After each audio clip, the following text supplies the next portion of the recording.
Assalamualaikum warahmatullahi wabarakatuh. Alhamdulillah, hari ini kita akan belajar terkait dengan materi toksikologi.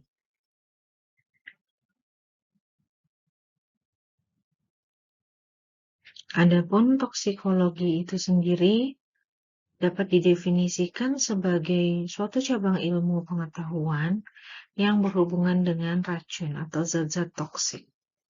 Racun ini merupakan zat yang dapat menyebabkan efek berbahaya apabila diberikan kepada organisme hidup, baik secara sengaja maupun tidak disengaja.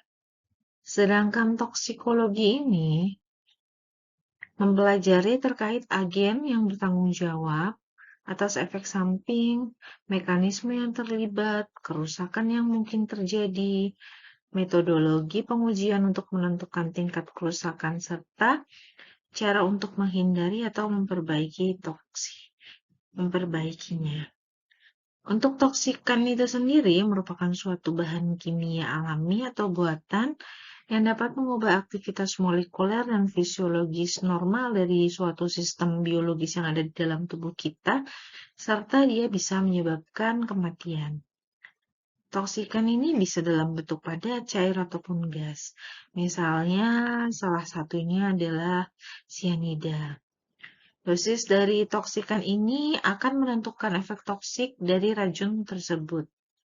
Waktu pemaparan dan mekanisme kerja dari toksikan juga berperan sangat penting dalam menentukan nasib racun di dalam suatu individu.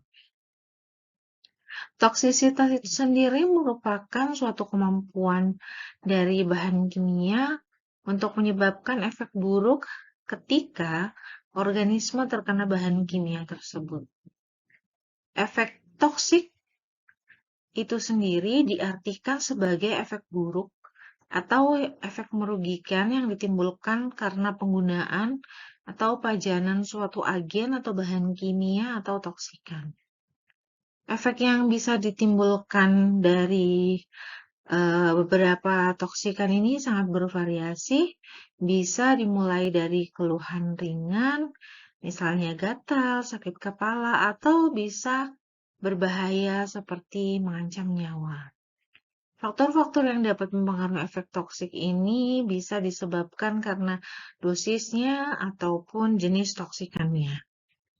Nah, berikut adalah faktor-faktor yang mempengaruhi efek toksik suatu obat. Faktornya yaitu terdiri dari faktor fisiologis, misalnya disebabkan usia, korelasi antara dosis pemberian dan waktu pemberian, waktu terjadinya paparan, nutrisi dari individu yang terpapar toksisitas, jenis kelamin, serta kondisi hormonal. Hal tersebut akan menentukan nasib obat dan dapat mempengaruhi parameter farmakologis maupun toksikologis yang berperan yaitu pada fase metabolisme, absorpsi, distribusi maupun ekskresi suatu obat di dalam tubuh. Adapun toksikologi klinik ini sendiri lebih spesifik kepada suatu cabang ilmu toksikologi yang mempelajari efek toksik dari agen yang bertujuan untuk mengobati atau suatu terapi.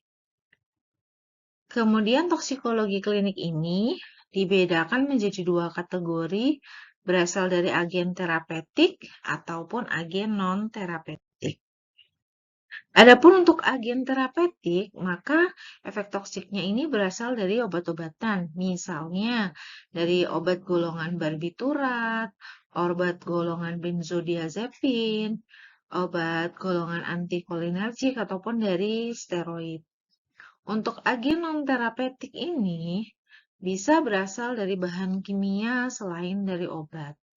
Untuk contohnya, misalnya logam, kemudian penggunaan alkohol atau penyalahgunaan narkoba, kemudian bisa dari produk kimia dari hasil dari industri, baik gas, radiasi, ataupun hidrokarbon. Kemudian bisa juga bahan-bahan kimia yang digunakan untuk pertanian seperti herbisida, pestisida, insektisida.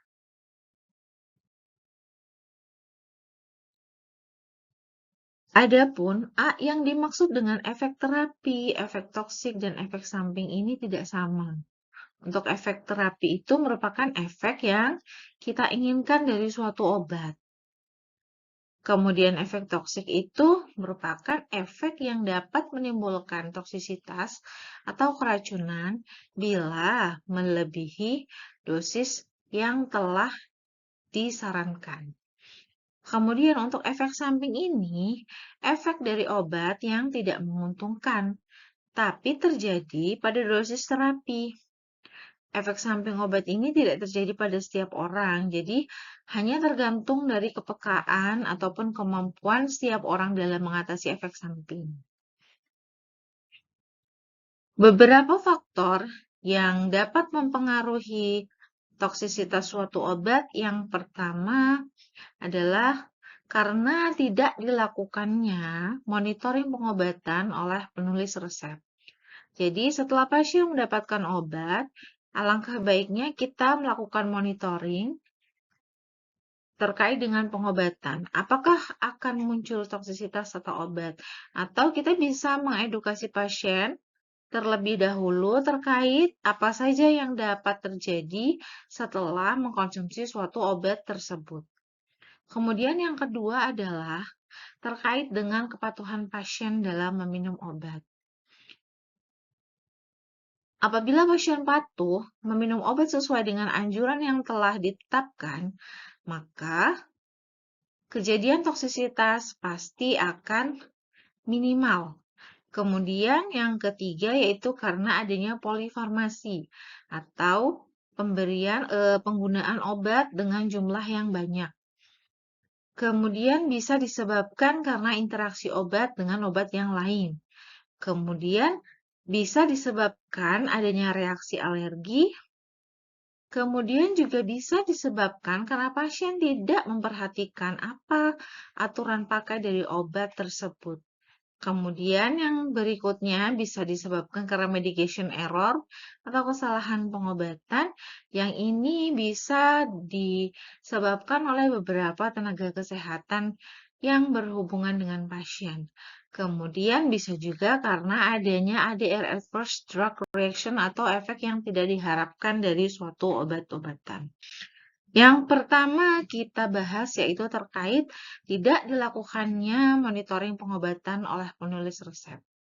Apabila kita tidak melakukan monitoring pengobatan, maka kita tidak bisa mengetahui apakah obat sudah berefek sesuai dengan yang diharapkan ataukah belum, ataukah muncul efek samping selama pengobatan.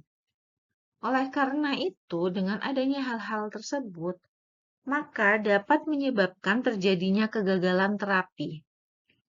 Agar kegagalan terapi ini tidak terjadi, maka perlu adanya monitoring pengobatan baik oleh dokter ataupun tenaga kesehatan lainnya atau kita sebagai apoteker atau asisten apoteker.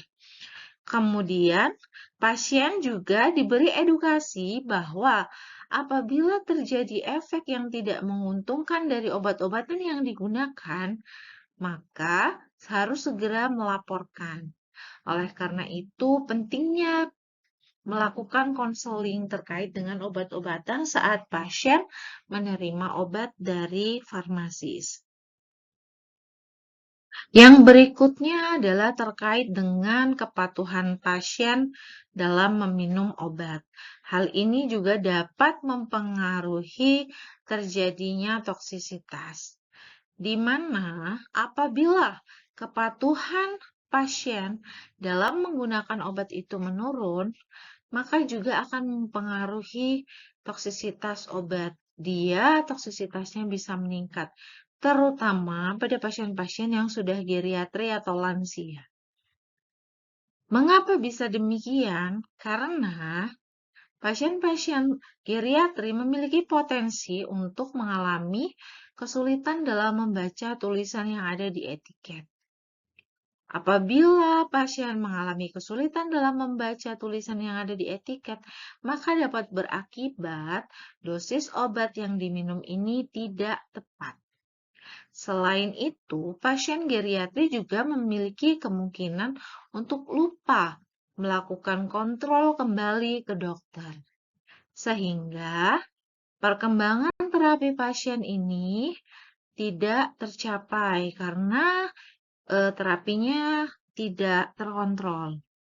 Begitu. Kemudian yang berikutnya terkait dengan adanya polifarmasi.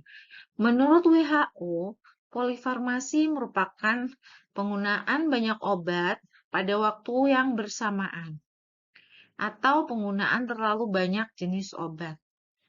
Jadi apabila pasien meminum obat dengan jumlah yang berlebih, misalkan 5 atau 6 atau lebih dari itu, maka akan mempengaruhi kepatuhan dari pasien.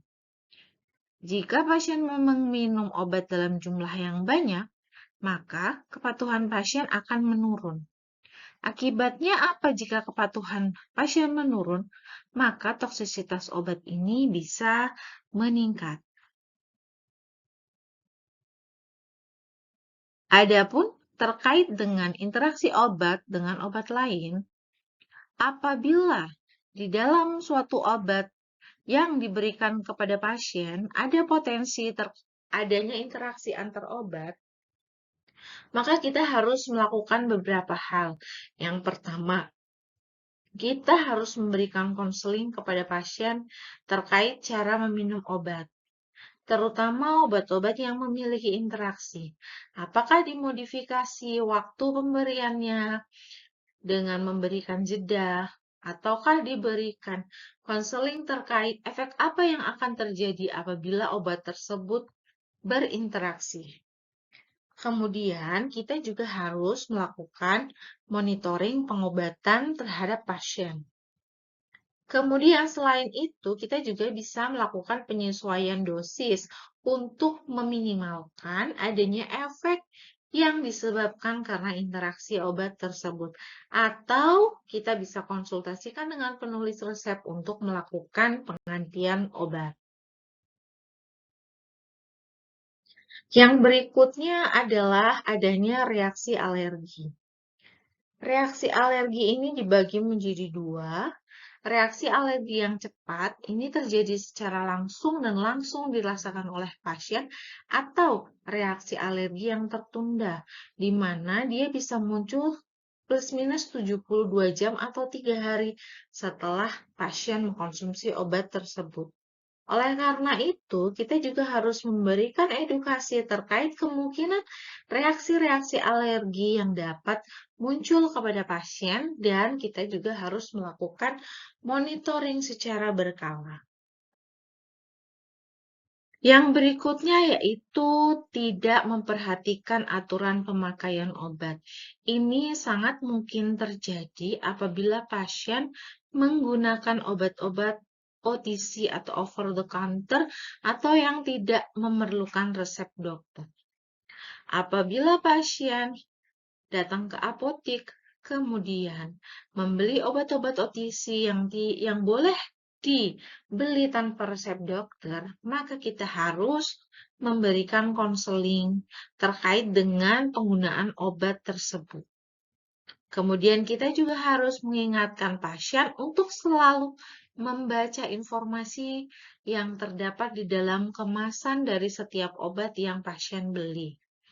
Hal ini bertujuan agar penggunaan tidak tepat atau berlebihan ini bisa dihindari, sehingga toksisitas suatu obat juga bisa dihindari oleh pasien tersebut. Yang berikutnya terkait dengan adanya medication error atau kesalahan pengobatan. Medication error ini sendiri merupakan suatu kejadian yang tidak hanya dapat merugikan pasien, tapi juga dapat membahayakan keselamatan pasien yang dilakukan oleh petugas kesehatan. Tapi hal ini sebenarnya dapat dicegah. Kesalahan pengobatan atau medication error ini dapat terjadi pada tahapan peresepan, mulai dari tahapan peresepan, penulisan resep, kemudian transkripsi resep, peracikan resep, dan pemberian obat. Nah, berikut adalah contoh-contoh penyebab terjadinya kesalahan pengobatan. Yang pertama dilakukan oleh prescriber atau penulis resep. Dalam hal ini dilakukan oleh klinisi atau dokter. Dia bingung antara beberapa obat yang memiliki nama yang mirip. Kemudian dia melakukan kesalahan penulisan dosis. Kemudian dia obatnya tidak tepat untuk pasien, kemudian tidak sesuai produknya, tidak sesuai terhadap usia, terhadap jenis kelamin, atau berat badan, atau dia melakukan diagnosa yang kurang tepat, atau dia melakukan kesalahan terkait dengan tujuan terapinya yang ingin diharapkan, atau karena tidak adanya konseling yang cukup kepada pasien. Kemudian yang bisa dilakukan oleh farmasis ataupun kesalahan medication error yang dilakukan oleh farmasis adalah tidak sesuai dengan apa yang tertulis di resep. Kemudian dia tidak melakukan follow up terkait dengan obatnya ataupun dosis yang ada di dalam resep. Kemudian ada kemiripan beberapa obat, kemudian melakukan dispensingnya dengan dosis yang salah ataupun obat yang salah, kemudian dispensingnya obatnya diberikan kepada pasien yang salah, kemudian dia tidak melakukan follow up terkait dengan tanda dan gejala yang dialami pasien atau keluhan pasien, dia tidak perhatikan terkait adanya interaksi obat dari obat yang diresepkan, dan kurang konseling antara farmasis dengan pasien. Adapun medication error yang bisa dilakukan oleh perawat itu misalnya tidak sesuai terkait dengan order yang ada di resep. Dia tidak melakukan follow up terkait dengan pengobatan kepada klinisi. Kemudian ada kemiripan nama obat, kemudian cara pemberiannya salah, misalnya harusnya diberikan secara intramuskular, ternyata obat yang diberikan kepada pasien itu secara IV, ataupun dosisnya juga bisa salah. Atau bisa memberikan obat kepada pasien yang salah. Kemudian dia tidak melakukan follow up terkait dengan keluhan dan gejala yang dialami oleh pasien. Dia tidak sesuai waktu dan cara pemberiannya. Kemudian tidak adanya konseling antara pasien dengan perawat. Yang berikutnya yaitu terkait dengan efek obat yang tidak menguntungkan atau efek obat yang tidak diharapkan, atau kita biasa sebut dengan adverse drug reaction atau ADR. ADR ini merupakan suatu reaksi yang berbahaya, tidak diinginkan, dan terjadi pada dosis yang biasanya digunakan oleh pasien. Jadi memang itu sudah dosis terapi, tapi dia bisa menimbulkan reaksi yang berbahaya. Tapi efek-efek yang tidak diharapkan ini biasanya sudah ditulis di dalam informasi dari setiap obat oleh produsen obat. Informasi itu biasanya tertulis dalam peringatan dan precaution, informasi terkait dengan interaksi obat, kontraindikasi, mana yang boleh dan mana yang tidak boleh, ataupun juga informasi terkait dengan adverse reaction yang dapat ditimbulkan dari obat tersebut dan akibatnya apabila kita memberikan obat secara overdosis. Nah, untuk manajemen dari ADR ini sendiri, Yang pertama yaitu kita harus menggali informasi tentang pasien secara mendetail. Kemudian kita melakukan pemeriksaan fisik terkait pasien, melakukan pemeriksaan laboratorium, menegakkan diagnosis, memberikan resep, melakukan monitoring dari terapi, serta mengevaluasi hasil terapi. Ini agar meminimalkan ADR yang dapat terjadi kepada pasien. Adapun apabila ada pasien yang telah mengalami keracunan, maka kita harus melakukan beberapa hal. Yang pertama, melakukan stabilisasi pasien, melakukan evaluasi klinik terkait obat-obat yang diterima oleh pasien, kemudian melakukan penghambatan absorpsi zat beracun apabila itu karena penggunaan secara peroral, kemudian mempercepat eliminasi zat beracun, pemberian antidot, kemudian bisa dengan melakukan perawatan secara intensif. Yang pertama dilakukan adalah stabilisasi pasien. Jadi kita harus melakukan penilaian secara umum atau anamnese dari di manakah pasien terpapar zat toksik. Kita harus memeriksa tanda-tanda vital pasien. Kemudian pasien harus dijauhkan dari kontaminasi, misal dari asap, dari gas atau cairan berbahaya. Kemudian bisa melakukan pemeriksaan manajemen klinis dari airway, breathing, circulation terkait dengan pernapasan pasien, sirkulasi, kemudian melakukan pemantauan tekanan darah dan heart rate, kemudian memeriksa suhu, warna kulit, serta turgor dari kulit. Yang berikutnya yaitu melakukan evaluasi klinik. Ini menggali informasi pada pasien atau keluarga pasien, apakah pasien ini benar-benar menerap zat beracun atau tidak, dan kapan pasien terpapar dalam zat tersebut, serta di manakah tempat terjadinya keracunan tersebut. Kemudian kita juga harus mendokumentasikan riwayat terpaparnya racun, kemudian melakukan beberapa pemeriksaan fisik, baik dari gejala, tanda klinis karena adanya racun, serta mengidentifikasi sindrom beracun. Kemudian juga perlu dilakukan pemeriksaan laboratorium maupun radiologi terkait dengan penyebab keracunan tersebut.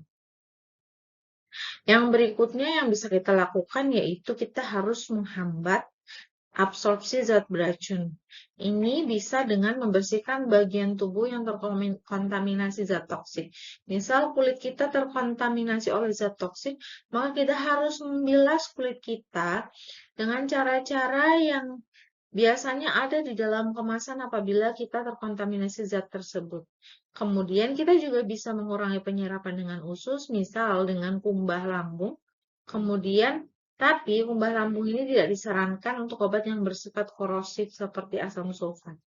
Kemudian kita juga bisa menggunakan arang aktif atau aktif karkol sehingga dia bisa mengikat dan mengurangi absorpsi dari racun yang sudah masuk ke dalam saluran cerna kita. Selain itu, kita juga bisa melakukan percepatan eliminasi atau pengeluaran racun di dalam tubuh dengan cara kita meningkatkan ekspresi, baik melalui urin, baik dengan cara mengasamkan atau melakukan pembasahan, atau kita juga bisa melakukan hemodialisis untuk menyaring-nyaring zat beracun yang ada di dalam darah kita. Yang berikutnya yaitu memberikan antidotum. Antidot ini merupakan agen terapeutik yang melawan reaksi toksik dari obat atau toksin.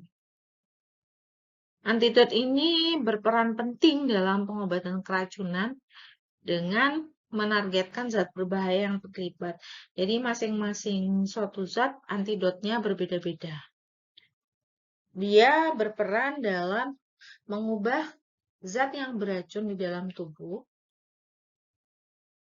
kemudian dengan mempengaruhi pergerakannya ataupun meningkatkan eliminasi dari racun tersebut.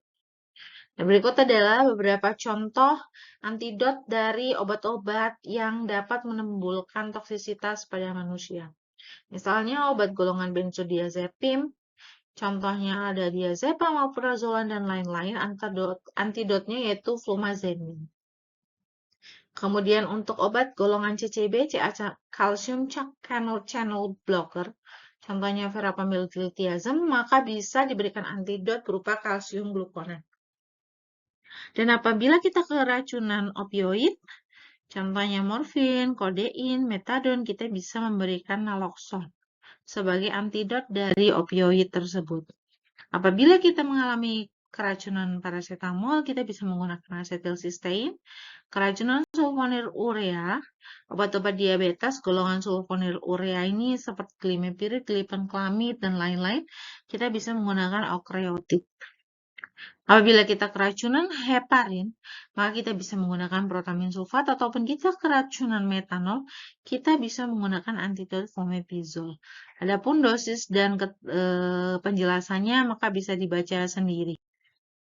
Yang terakhir yaitu kita harus melakukan perawatan secara intensif pada pasien-pasien yang mengalami toksisitas. Ini tujuannya adalah untuk memantau apakah gejala yang ditimbulkan akibat efek toksik tersebut berbahaya atau mengancam nyawa pasien atau tidak. Sehingga kita juga perlu melakukan pemantauan terkait dengan TTV pasien atau tanda-tanda vital pasien. Apakah stabil ataukah tidak.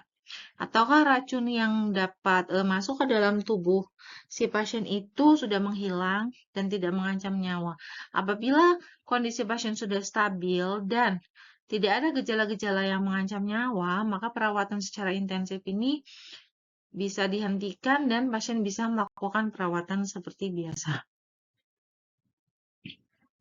Untuk tugas terkait dengan materi toksikologi ini, maka setiap mahasiswa harus mencari jurnal terkait dengan kejadian toksisitas, kemudian melakukan review artikel atau review jurnal tersebut.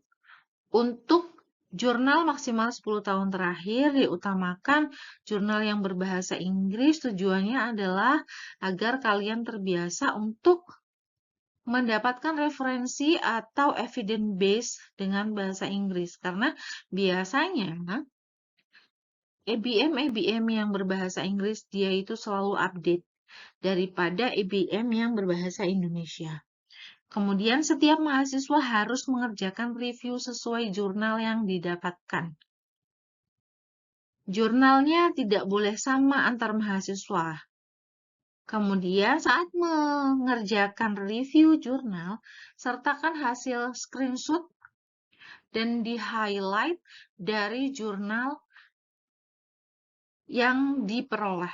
Jadi misalnya bagian definisi operasional, silakan kalian screenshot di definisi operasional dari jurnal tersebut itu apa, ataukah variabel terikat dari jurnal tersebut itu apa, ininya di screenshot.